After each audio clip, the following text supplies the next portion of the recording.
వీళ్ళందరూ కలిస్తే మనం షాపింగ్ చేసుకోలేమా? ఉంచుకోవడం మన మనసులో. అందుకే ఇది సాధ్యం కావాలంటే మీ మొబైల్స్ని పక్కకు ఎంతమందికి కావాలి? మీలో ఆప్యాయత ఎంతమందికి కావాలి? ఒక్కసారి చెప్పండి సోదరులారా. నెలకు 1,00,000 రూపాయలు కావాలన్నా, ఆత్మతో మాట్లాడే ఒక వ్యక్తి కావాలన్నా మీరు చెప్పండి.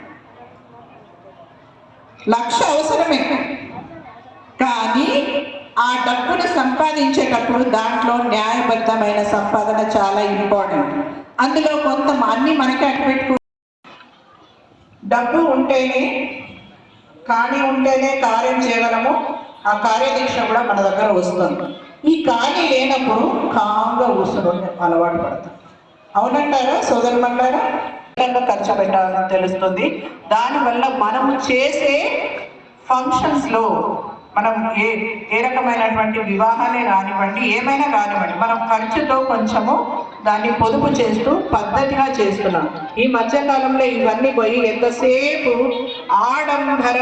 ఆడంబరము ఇవే అవుతాయి. ఆ తర్వాత ఆ డబ్బరాలు అన్నీ చేసినాక మనమంతా ఆల్అౌట్ అయిపోతున్నాం. మిగిలేదు ఏమీ ఉండదు ఇంకా అక్కడ. ఇప్పుడు పెళ్లికి వచ్చిన ఈ బంధువులు ఆడంబరాల కోసము, వారి యొక్క స్టేటస్ కోసం పెద్ద పెద్ద చోట్ల చదివిపిస్తున్నారు, పంపిస్తున్నారు. కరోనా టైంలోనే మనం చూసినాం ఎంతమంది తల్లిదండ్రులు వాళ్ళ పిల్లలు రాకుండా జరిగే కార్యక్రమాలు జరిగినాయో మనందరికీ తెలుసు. అప్పుడు వచ్చినారా పిల్లల్ని మనం ఇప్పటి నుంచి తీసుకెళ్లి హాస్టల్లో వేసేస్తున్నాం. తర్వాత మనల్ని వాళ్ళు ఓల్డేజ్ హోమ్లో వేసేస్తున్నారు. బ్యాలెన్స్ ఈక్వల్ అయిపోయింది కదా. ఈ ప్రతి మహిళ లోపల ఒక శక్తి ఉంది, అందరి లోపల ఒకే శక్తి ఉండదు. నేను మీ ముందు మాట్లాడుతున్నాను, నాకు ఈ శక్తి ఉందేమో, మిమ్మల్ని అందరినీ చెప్పడానికి వచ్చినాం కావచ్చు. వారికి ఇంకో శక్తి ఉంటుంది, వీరికి ఇంకో శక్తి ఉంటుంది. అందరికి ఒకే రకమైనటువంటి శక్తి ఉంటుంది కదా. కొంతమంది పుట్టే శక్తి ఉంది, కొంతమంది మాట్లాడే శక్తి ఉంది, కొంతమంది వంట చేసే శక్తి ఉంది. ప్రతి దాంట్లో కూడా వంట చేయడం అనేది కూడా అన్ని రుచులు రావాలి అని అంటే జరుగుతుంటుంది అప్పుడప్పుడు. కానీ ఆ కైలోనే ఎంత మంచిగా ఉంటుంది తెలుసా? అది మీరు అర్థం. గరిటెతో కొట్టే వాళ్ళు ఉంటారు, కర్రెతోట కొట్టే వాళ్ళు ఉంటారు. సోదరి మనులారా, ఈ రోజు నుంచి మీరందరూ మీకుగా ఒకటి దీక్ష తీసుకోవాలి. రావడము పోవడము ఇది కాదు మనం చేయాల్సింది.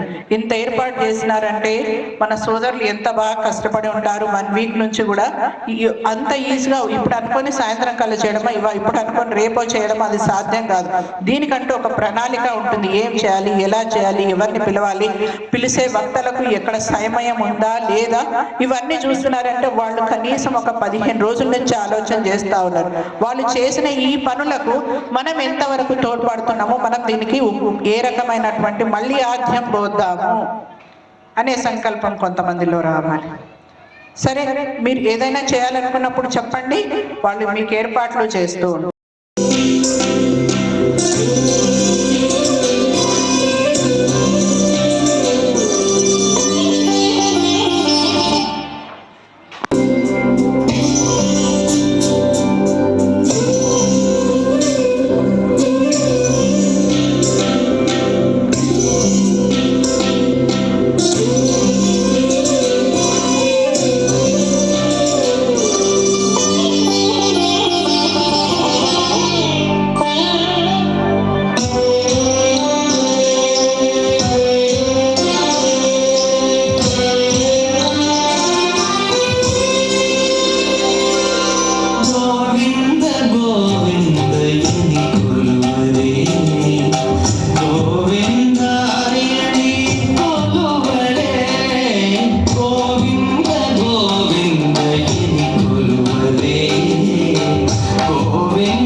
అందరూ ఒక్కసారి చెప్పండి.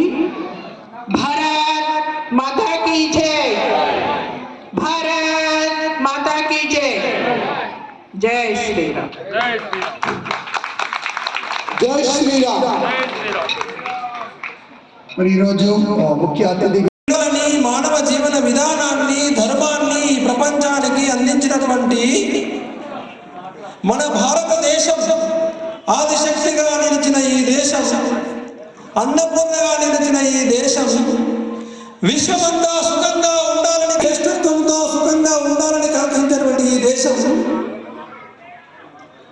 ఎందుకు విదేశీయుల పాలనలోకి వెళ్ళింది? స్వతంత్రం కంటే ముందు ఈ దేశానికి స్వతంత్రం తీసుకురావాలనే ఆలోచనలో ఈ దేశాన్ని నడిపిస్తున్న నాయకులందరూ ఉంటే 100 సంవత్సరాల క్రితము అసలు మనం ఎందుకు స్వాతంత్రాన్ని కోల్పోయినాం అని విభిన్నంగా ఆలోచించినటువంటి మహాపురుషుడు ఈరోజు హిందూ సమ్మేళనం పేరుతో ఈ దేశంలో కోట్లాది మందిని ఈ హిందూ సమ్మేళన కుంభలో కలుపుతుండడానికి గల కారకులు రాష్ట్రీయ స్వయంసేవక సంఘాన్ని ప్రారంభం చేసినటువంటి పరమ పూజనీయ డాక్టర్ కేశవ బలిరామ్ హెడ్గేవార్. ఆయనే లేకపోతే ఈ రోజున హిందూ సమాజము ఇంత శక్తివంతంగా, ఇంత ఐకమత్యంగా, ఇంత స్వాభిమానంగా, ఇంత చైతన్యపూరితంగా, ఇంత జాగృత స్థితిలో ఉండేది కాదు. శాశ్వతమైనది, దీనికి అంతం లేదండి. అర్థమవుతుందా? మీకు అర్థమవుతుందా? మనము క్రియాశీలకంగా ఉండాలేకపోయినా, మనం పని చేసినా చేయకపోయినా ఈ ధర్మం నిలబడి ఉంటుంది. ఈ ధర్మం మనం నిలబడితే చరిత్ర నిలిచిపోతాము. స్థాపకులు లేరు. ఒకటే గ్రంథాన్ని పట్టుకొని ఈ గ్రంథంలో ఉన్నటువంటి వాక్యాలను పట్టుకుంటే మోక్షం వస్తుందని చెప్పే సంకుచితమైనది కాదండి మనది. ఏమున్నాయి మన ధర్మంలో? వేదాలు ఉన్నాయి, ఉపనిషత్తులు ఉన్నాయి, పురాణాలు ఉన్నాయి, రామాయణ భారత ఇతిహాసాలు ఉన్నాయి. ఇవన్నీ సరిపోనట్లుగా మన ధర్మ గ్రంథాలన్నింటి మీద వేల వ్యాఖ్యానాలు ఉన్నాయి. ఎవరు ఎన్ని రకాల వ్యాఖ్యానం చేసినా అన్నింటినీ స్వాగతించి, అందరినీ గౌరవించి, అందరినీ హక్కున చేసినటువంటి విశాల దేశాన్ని తల్లిగా భావించే వాళ్ళు ఎవరు? ఈ దేశంలోని నదులని తల్లిగా, ఈ దేశంలో చెట్టులు కూడా మాతృస్వరూపంగా భావించి ఆరాధించి తులసి చెట్టులో తులసమ్మ తల్లి అని పిలిచే వాళ్ళు ఎవరు? మన జీవితానికి ఆధారమైనటువంటి ఆవులో కూడా భగవంతుని చూసి గోమాత అని పిలిచే వాళ్ళు ఎవరు? ఈ దేశంలో కాదు, మానవులందరిలో కాదండి, చరాచర సృష్టిలోని అన్ని ప్రాణులలో కూడా భగవంతుడు ఉన్నాడని నమ్మేటువంటి వాళ్ళందరూ ఎవరు?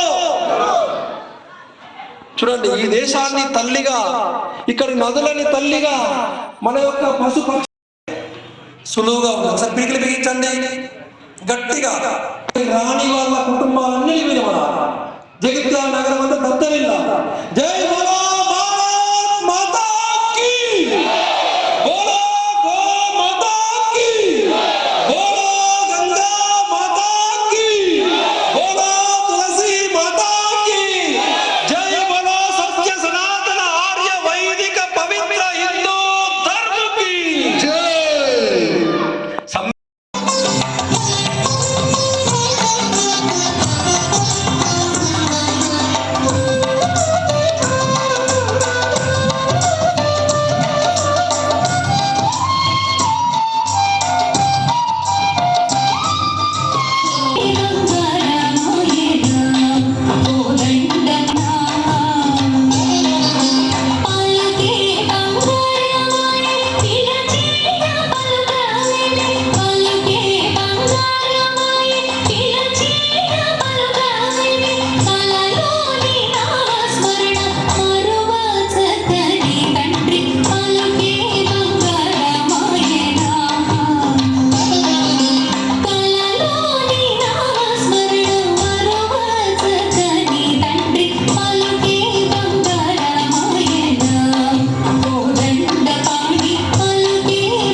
వారి యొక్క స్టేటస్ కోసం పెద్ద పెద్ద చోట్ల చదివిపిస్తున్నారు, పంపిస్తున్నారు. కరోనా టైంలోనే మనం చూసినాం ఎంతమంది తల్లిదండ్రులు వాళ్ళ పిల్లలు రాకుండా జరిగే కార్యక్రమాలు జరిగినాయో మనందరికీ తెలుసు. అప్పుడు వచ్చినారా పిల్లల్ని మనం ఇప్పటి నుంచి తీసుకెళ్లి హాస్టల్లో వేసేస్తున్నాం. తర్వాత మనల్ని వాళ్ళు ఓల్డేజ్ హోమ్ లో వేసేస్తున్నారు. బ్యాలెన్స్ ఈక్వల్ అయిపోయింది కదా. ఈ ప్రతి మహిళ లోపల ఒక శక్తి ఉంది, అందరి లోపల ఒకే శక్తి ఉండదు. నేను మీ ముందు మాట్లాడుతున్నాను, నాకు ఈ శక్తి ఉందేమో, మిమ్మల్ని అందరినీ చెప్పడానికి మీకు వచ్చినాం కావచ్చు. వారికి ఇంకో శక్తి ఉంటుంది, వీరికి ఇంకో శక్తి ఉంటుంది. అందరికి ఒకే రకమైనటువంటి శక్తి ఉంటుంది కదా. కొంతమంది పుట్టే శక్తి ఉంది, కొంతమంది మాట్లాడే శక్తి ఉంది, కొంతమంది వంట చేసే శక్తి ఉంది. ప్రతి దాంట్లో కూడా వంట చేయడం అనేది కూడా మనకి రుచులు రావాలి అని అంటే జరుగుతుంటుంది అప్పుడప్పుడు. కానీ ఆ కైలోనే ఎంత మంచిగా ఉంటుంది తెలుసా, అది మీరు అర్థం చేసుకోవాలి. అపోహ పోకుండా అర్థం చేసుకొని ఎప్పుడైతే ఉంటుందో మహిళకు శక్తి వస్తుంది. మహిళకు కావలసినటువంటి శక్తి ఇవన్నీ రావాలి అంటే కుటుంబము చాలా ప్రధాన పాత్ర ఉంది. మహిళలో ఉన్నటువంటి శక్తిని బయటకు తీసుకురండి, కూర్చోమాకండి. ఆ శక్తి ఏంటంటే మన పిల్లల్ని ఎంతసేపు మన పిల్లల్ని ఇప్పుడు ఒక అక్కయ్య అన్నారు ఇక్కడ జరుగుతుంది మొబైల్ చేయడానికి మనం ఫటా ఫటా ఫటా ఫటా పిల్లలు. నాకైతే దాని మీద ఏ నాలెడ్జ్ లేదు. మా మనవాళ్ళు అడిగితే సదా తప్పిస్తూనే ఉండాలి, మన త్యాగాలు చేస్తూనే ఉండాలి. ఎంతో మంది త్యాగ ఫలితమే ఈ రోజు మనం అనుభవిస్తున్నటువంటి ఈ స్వతంత్ర భారత్. ఒక వృక్ష ఫలం అంటే ఒక చెట్టును నాటమని చెప్పండి. మీ ప్రతి పుట్టిన రోజు నాడు ఒక చెట్టు నాటమనండి. ఆక్సిజన్ లేకుండా మనం గాలి లేకుండా బతకలేదు. కాబట్టి పర్యావరణాన్ని రక్షించడం కోసం ఒక ప్రతి పుట్టిన రోజు నాడు వాళ్ళ పిల్లలు కానీ పెళ్లి రోజు నాడు కానీ ఒక చెట్టు నాటడం మహత్కార్యం చేయబడదాం. ఇందాక వాళ్ళు చెప్పారు ప్లాస్టిక్ నిలువనిద్దామని, కానీ మనం కూర్చున్నది కూడా ప్లాస్టిక్ గురించి అనకండి, కూర్చున్నది ప్లాస్టిక్. కానీ మనం తినే ఆహారానికి కూర్చుంటే దానికి తేడా ఉంటుంది. నిత్య జీవితంలో కూడా కొద్దిగా దూరం చేసుకునేందుకు ఒకటే ప్రయత్నం చేయాలి. అరటాకు చెప్పేదట అందరు వాట్సాప్లో కూడా చూశారు ఉంటారు. కానీ ఆ మొబైల్ పెట్టండి అన్నం తినలేకపోతున్నారు పిల్లలు. దానికి బదులు మీరు హనుమాన్ చాలీసా, ఆ జోల పాటలు, అమ్మమ్మ పాటలు, నానమ్మ పాటలు అవి చెప్పట్లేదు. ఏ ఫార్ ఆపిల్ అంటే నా కొడుకు ఇంగ్లీష్ చదువుకున్నాడని చెప్తున్నాడు. ఏ ఫోర్ అంటే ఏం చెప్పాలి, ఆజాద్ అని చెప్పాలి. B4 అంటే ఏం చెప్పాలి, భగత్ సింగ్ అని చెప్పాలి. C4 నేను హిందూ. ఇందాక వారు చెప్పినప్పుడు మేము హిందూ అని అందరం అన్నాం. మా పిల్లలకు మేము బొట్టు పెడతాం, మా పిల్లలకు ప్రతినిత్యం తులసి పూజ చేయించుతాం, మా పిల్లల చేత గడప గడిగిస్తాం, మా పిల్లల చేత ప్రతినిత్యం హనుమాన్ చాలీసా చదివిస్తాం, మా పిల్లల చేత భగవద్గీత చెప్పిస్తాం, మా పిల్లల చేత ఇందాక చిన్న పిల్లలు చేశారే మన యొక్క సాంప్రదాయ సంస్కృతి కార్యక్రమాల లోపల అలాంటి భరతనాట్యం, కూచిపూడి ఇలాంటి నేర్పిద్దాం.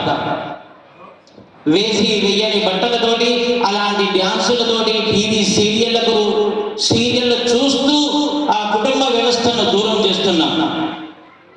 ఒక్కరోజైనా మేమందరం కూర్చొని తింటాం. మా ఇంట్లో పెళ్లి రోజు కానీ పుట్టినరోజు కానీ మేము దేవాలయం వెళ్ళినాం అన్న కుటుంబం ఒక్కరన్నా చెయ్యండి. చాలా సంతోషం. పిల్లలతోటి ఇందాక అక్కగారు చెప్పారు, పిల్లలను మనం మర్చిపోయిపోతే తర్వాత మనల్ని కూడా వ్యవస్థ కరెక్ట్గా ఉన్నప్పుడు సమాజం బాగుపడుతుంది.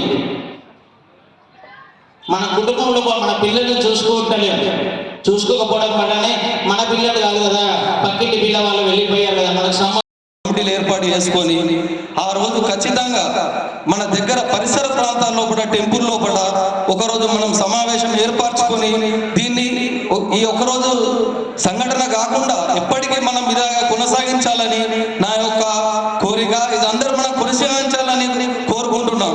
జై శ్రీరామ్, జై శ్రీరామ్. నా సనాతన బంధువులందరికీ, ఇక్కడికి చేసిన వారందరికీ, వేదికను అలంకరించిన గురువులకు, ఆచార్యులకు అందరికీ తప్పుగా భావించకుండా అందరికీ నేను శిరస్సు మంచి నమస్కరిస్తూ ఈ సభను ముగిస్తానని కోరుకున్నా. జై శ్రీరామ్.